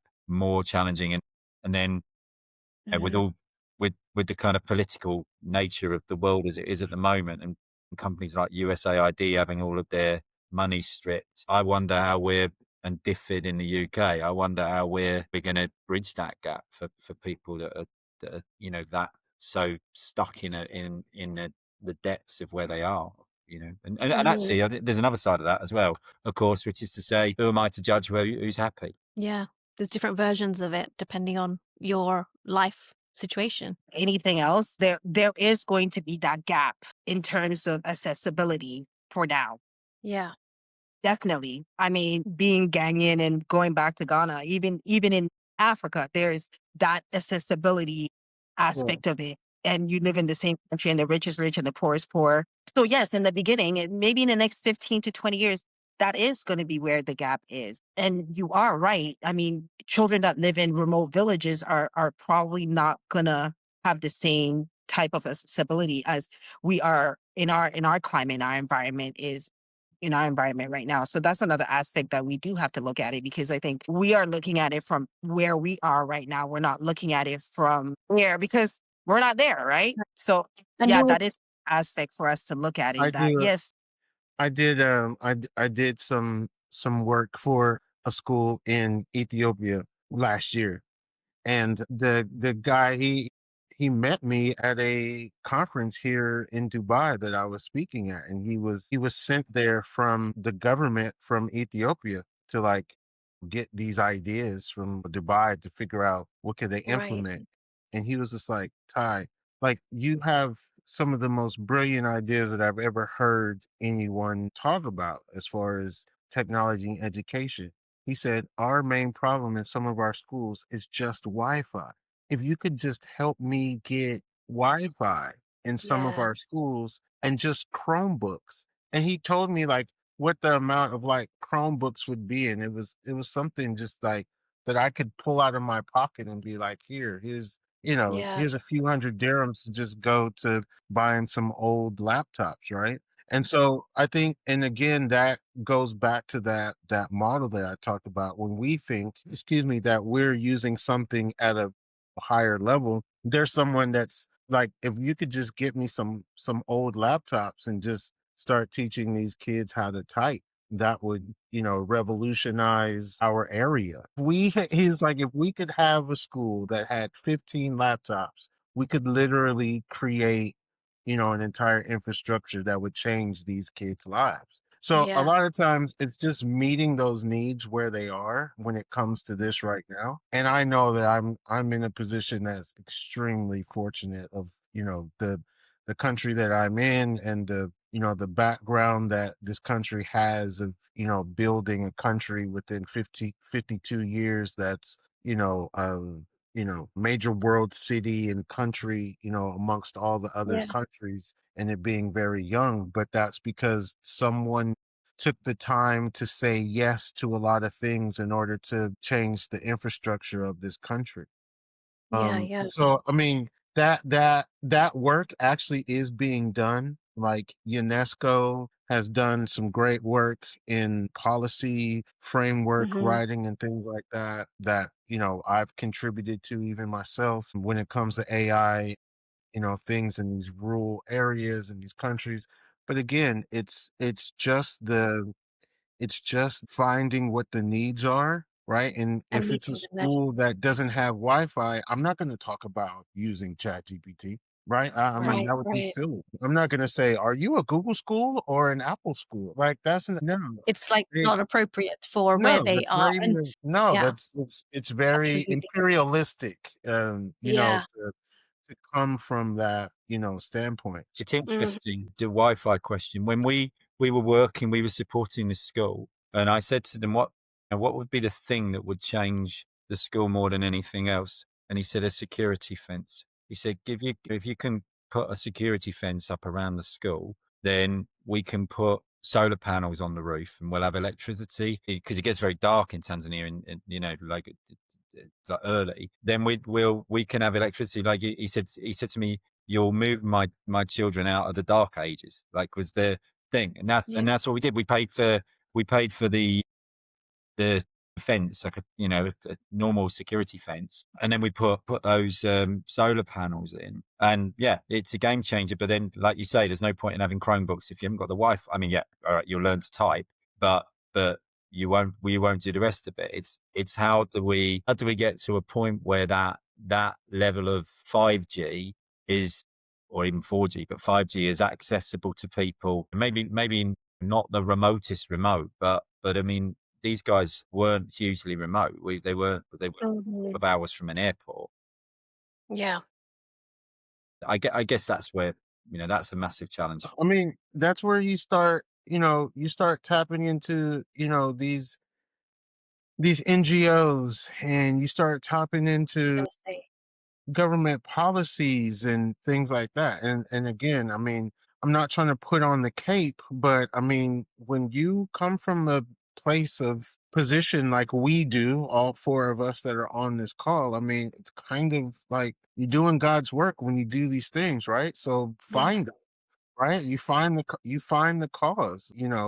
I might So be, sitting at the top in AI and education in the world, but I've done nothing if I don't help a school in Ethiopia get some Wi-Fi, right? So like my works are empty to me. That's just me, because I'm a yeah, humanitarian first, right? So again, it's so hot. It's that's so the human center, right? So like yeah. we always have to make sure that we don't forget that we are the humans in the center of this entire thing, right? So Mm. finding those ways to be the change that you want to see in the world, right? So even that Yeah. comes to technology. What is a change that I could make, right? So it is investing in certain things sometimes that, go beyond us, right? Yeah.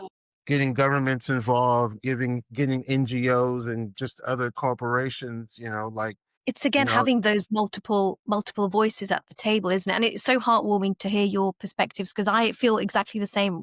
as someone who's benefited from the education system and being in privileged positions, I'm now also trying to do some tech deployments with charities who go to places like Bangladesh and Pakistan and Africa, working with schools. The charity that I'm involved with, they deliver school meals. But of course, they were so aware of that because they're already working in the school ecosystem.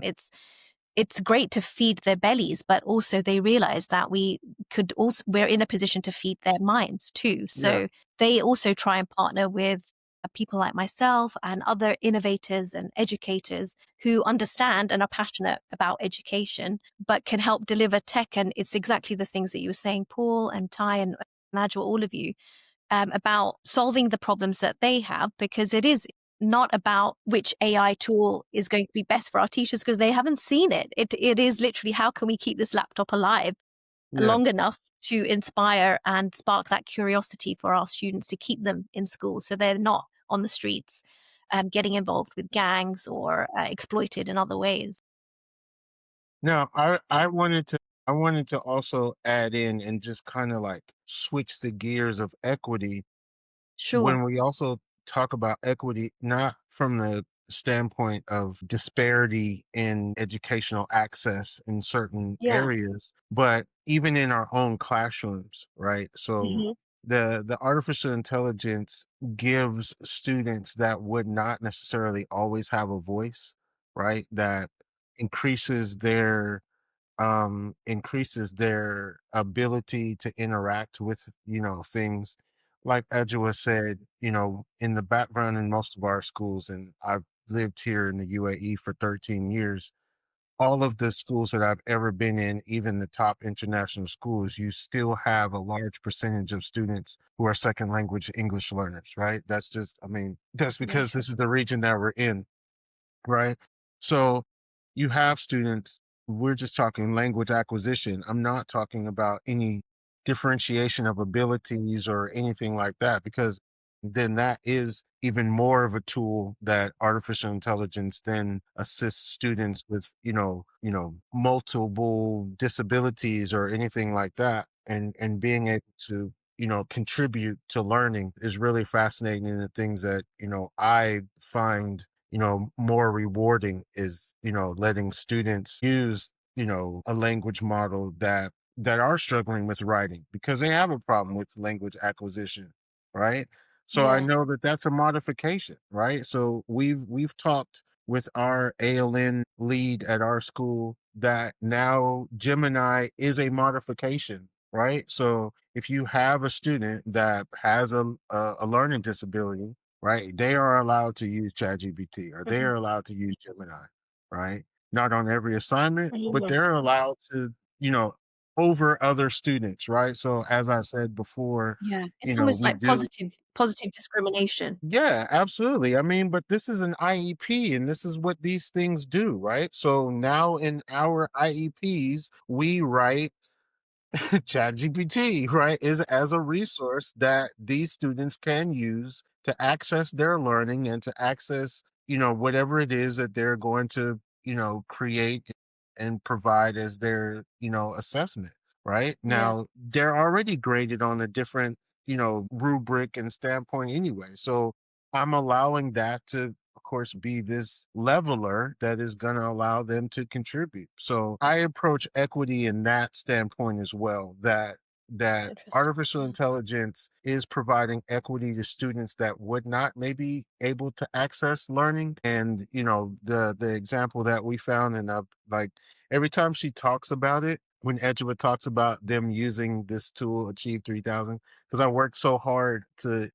get that implemented in these schools, and then I'm no longer there, but just to hear her, like Feels benefit from good. it, it was like, man, I was fighting for that. That was my last fight Yeah.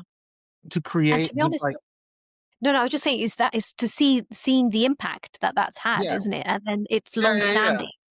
That's what's And I knew it from the moment I saw the product. I was just like, "How our kids need this," but, like, again, yeah, budgets and egos and people's yeah, preferences get in the way of, like, "Oh, we're not doing that," and you're like, "No, these kids, like, need this."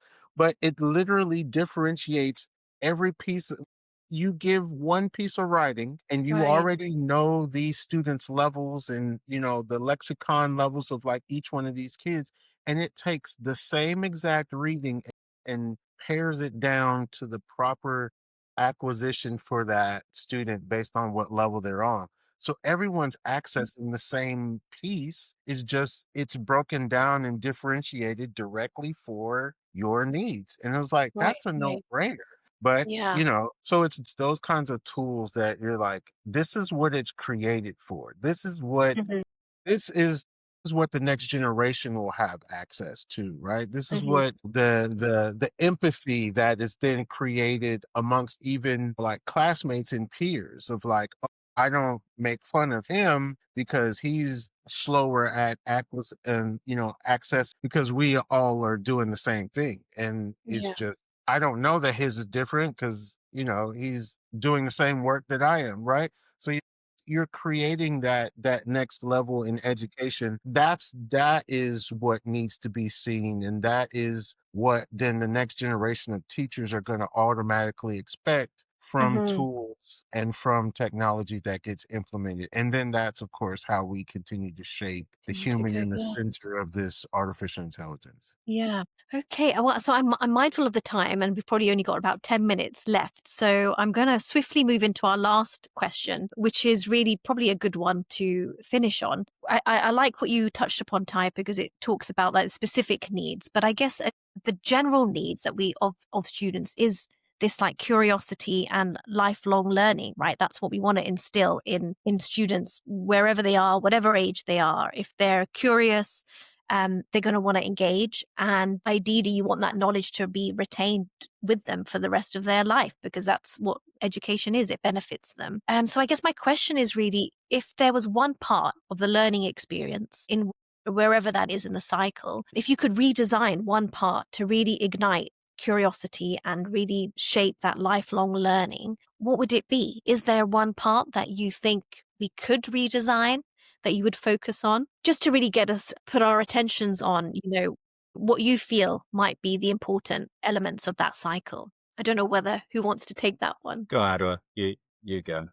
Okay. I don't, so I think he should go first. Look at his face all glowing. No, I was actually gonna say I'll go last because I know. Look, but I'll keep it brief though. Look, I've told people this is just a quick anecdotal thing that's happened to me in the past month or so. Right. So we're sitting here having a deliberation over ChatGPT and these tools that we've now shared and like all of this, right? There are companies that already exist that are far beyond this, right? Mhm. And I got the opportunity just a few months ago to be in the office of a company that's actually here in the UAE that is creating an entire infrastructure of artificial intelligence to make learning applicable. Like I like tell the joke about Arnold Schwarzenegger, but I was in a movie. Like I was literally Tony Stark, like in this office, and they had this augmented reality, and you were able to just like touch and create these models, and they literally had like we were watching the F1 race at Yas Island, like on not on a screen, but like within your own augmented reality. And you were watching it and it would change the perspective as a racer. And you were able, and the guy said something that just like jumped out. He said, if you are watching this race from this standpoint, you are seeing this better than the driver because you're watching like from this bird's Right, eye from a view, bird's eye right? view. Right.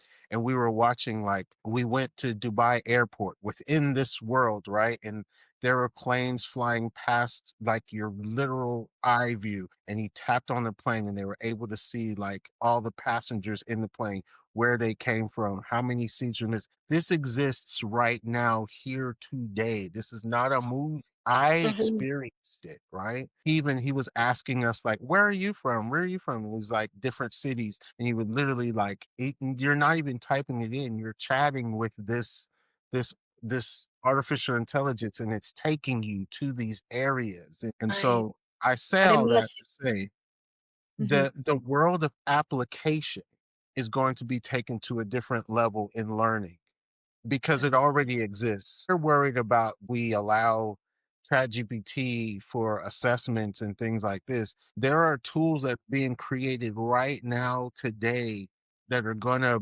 blow just a language model out of that's the Flintstones at this point, Yeah. ChatGPT. Right? Like what is the Jetsons over here? These guys are creating. This guy is just he's not an educator, and he's just a dreamer. And he was just like, this is what I would want. But he was bringing teachers and educators in to see, like, how could we use this? How would you see this being used in the classroom? Because they have no idea. They're out here making these things, and they're like, do you think that this is some? I was just like, are you serious? You're really Yeah. asking an educator, do you think that this is something that we could use in the classroom? Of course, Of right? course. Yeah. So, Yeah. even that's like the super sexiness of technology, but Mhm. at some point in time, that's going to become a reality that then we're going to be having that discussion. Is that going to be used, right? Do I use these artificial intelligence and it was funny when Paul said, those VR sets are, they're more of a headache than they are, actually useful, right? Effective. So Yeah. there's platforms that are now using, this augmented reality. We're like, forget about the VR sets. We're just going to put it within your glasses, and you put these glasses on your face, and it's just like right Right. there. I was like, whoa. Yeah. It's the You ease know of what I'm saying? use, isn't it? Yeah, yeah. Yeah. So ease of use. So those are the things that, I would say Okay. in future education and this advent of AI, within education is just the practicality and application that's going to change for us, right? We're going to demand that those things exist, right? And that they will be easily accessible to our students. Yeah. Yeah. Fantastic. I think what I want to add on to it is like more of, yeah, we're asking in turn, it ain't going nowhere. So in terms of we've done this stuff, let's just pretend that we've done the steps of, the companies have created the AI tools, the teachers have been the one to vet on it. We're too old for this. It's the kids that are going to be using it. So where's the student voice in all of this? Right? Because because in order for it to keep generating and keep their interest to use the software, you have to also get student interest. Yeah. And not just students that are like the GNT students, but in all levels of students. Yeah. Because Ty's interest is different from my interest, and Paul's interest is different from my interest, and your interest is different from our interest. So if we were in a classroom and we were the kids, where's our place in it, right? That's I a think great that point. I think if since AI is moving into the education aspect, yes, they get the teacher's voice and embedding the curriculum into it, but it's the student voice also needs to come next in order for it to benefit them and make it more accessible for them as well, Right. right? Yeah. And for them to progress within the journey. I love So that. That's a really, really important point. Yeah. yeah. Amazing. And Paul, any last thoughts on that one?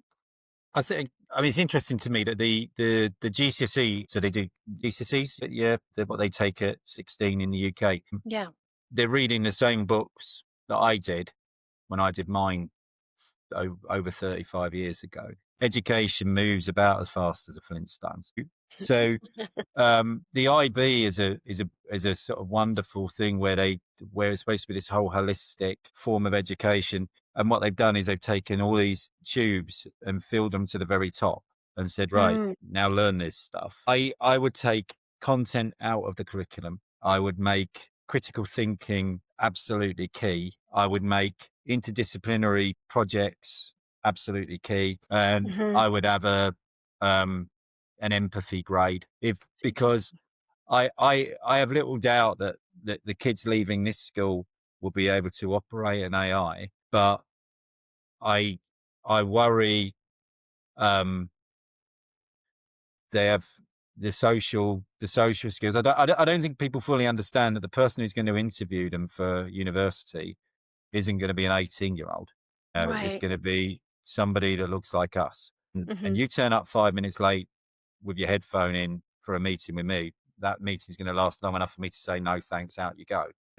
And I think if I would put a lot more focus on understanding the impact. I mean, we've spent a lot of time talking about about how AI works, and it's brilliant. And I agree with you, and I'll go and research those things. But that most of our kids seem to use their social media and as their primary use on their devices, and there's a Yeah. dementia time bomb coming down the road because of it.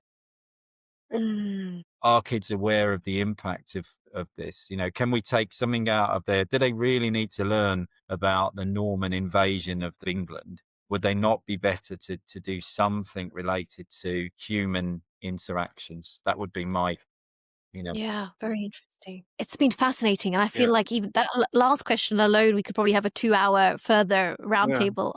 But yeah, we could That honestly talk that for that's my favorite part of IB, in the context when I was an IB teacher, those graphs tasks and those project-based learning, like when me as a design tech teacher and then the math teacher and then the science teacher create a task where all of our disciplines like come together, and then you go like, this is exactly how my teams worked when I was working at Microsoft. Or like this is how teams come together like in the real world. This is what Yeah. happens and change takes place. And you're like, okay, wait a minute. This is how we should then teach students this Yeah. backwards planning. This is where I want you to go. And what are the Mhm. things that I need you to know? But ultimately, I do want you to solve this problem. And I want you Mhm. to figure out from design, from science, from math, from English, because then I want you to write up your proposal and present your proposal. And then like all these components come together, and then you're like, oh yeah, this is how learning should take place, not in a rote silo of each one of these individual things. And yeah, I'm great at math and I got these scores in math, but I suck at English and I didn't get these scores in Mhm. English. So It's that so again, portfolio. with that, and I second that. I think that's where education and these tools are now taking us again, because as I said, we're pushing students to the top of creation. So I need to know all those elements in order to be able to create. I need to know Yeah. why, the science of all things. And that's what I would hope that happens with these tools. Yeah. Soft skills are everything. As I would say, I always walk into a pre-calculus class. I was like, "What are you learning?" I was like, "I don't remember it. I don't remember that because I don't even use I that. don't I'm your remember that. VP." But Right. Yeah, yeah, I Right. don't remember that yeah, either. I think Paul hit it right on the nail. Just to sum it up, is like, yeah, AI. Yes, AI is there. Yes, but it's like integrating it all and making the soft skills that students need in order to communicate with people. Because if you don't know how to communicate, Yeah. you're not going to get nowhere in life. You need to learn how to collaborate, because regardless if AI was integrated, and no matter how we think, oh, 20 years down the line, we're not going to be talking to people, we're all going to be behind the computer screen. You're still collaborating on the computer, right? Because you still got to type to do something with somebody. Yeah. And then you still have to think, because the world is always about solving problems. Like AI came about because somebody was critically thinking about it. And Mhm. that's how it evolved into the thing that we are all here talking about. So the soft skills are definitely needed. Like, it doesn't matter if the kid sucks at reading. It doesn't matter.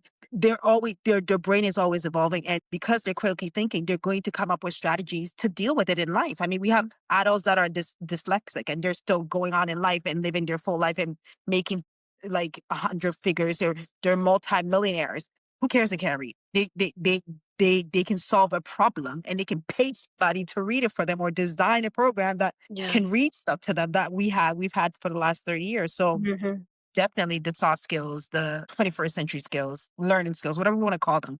It is essential and fundamental for Yeah. everything. Fantastic. Thank you so much, guys. And I probably will bring it to a close because I'm mindful that you probably have other meetings and other things to get to. But I would love to come back on this maybe in the future. I think there's so many things that we could pick up on once we've kind of dissected all the different themes. And I really do appreciate your insights and your thoughts. And I'm excited for the future because it's lovely to be connecting with other educators to see, because you're the people on the ground. And I think having these multiple voices at the table, which I'm such an advocate for, is so important to help shape the future products or the future technologies that will influence learning. So thank you again for your time.